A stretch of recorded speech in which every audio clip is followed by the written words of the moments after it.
গৰ্ভৱতী হৈ এটি পুত্ৰে হ'ব কৰিব আৰু তেওঁলোকে তেওঁৰ নাম ইম্মানুৱেল থ'ব। এই নামৰ অৰ্থ লগত ঈশ্বৰে তৈরি স্পাছ জোসেফে টোপনিৰ পৰা সাৰ পাই উঠি প্ৰভুৰ দূতে তেওঁক আজ্ঞা দিয়াৰ দৰে নিজৰ ভাৰ্যা ৰূপে মৰিয়মক গ্ৰহণ কৰিলে। কিন্তু প্ৰসৱ নকৰা পৰ্যন্ত জোসেফে তেওঁৰ উটনিতে গ্ৰহণ নকৰিলে।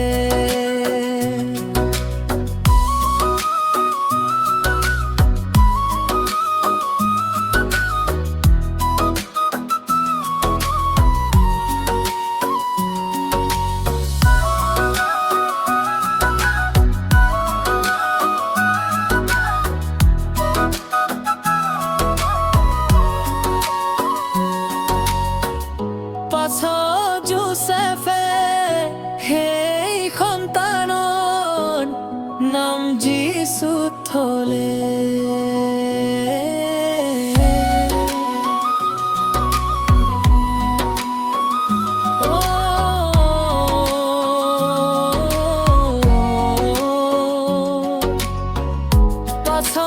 জোসেফে সেই সন্তানৰ নাম যীশু থলে।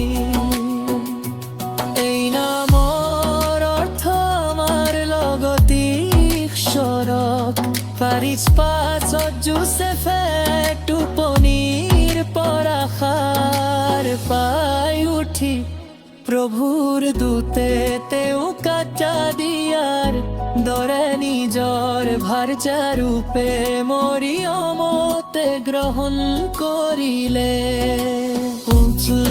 কিন্তু প্ৰসৱ নকৰা পৰ্যন্ত জোসেফে তেওঁৰ সৈতে সহবাস নকৰিলে। সেই কুমাৰী গৰ্ভৱতী হৈ এটি পুত্ৰ প্ৰসৱ কৰিব আৰু তেওঁলোকে তেওঁৰ নাম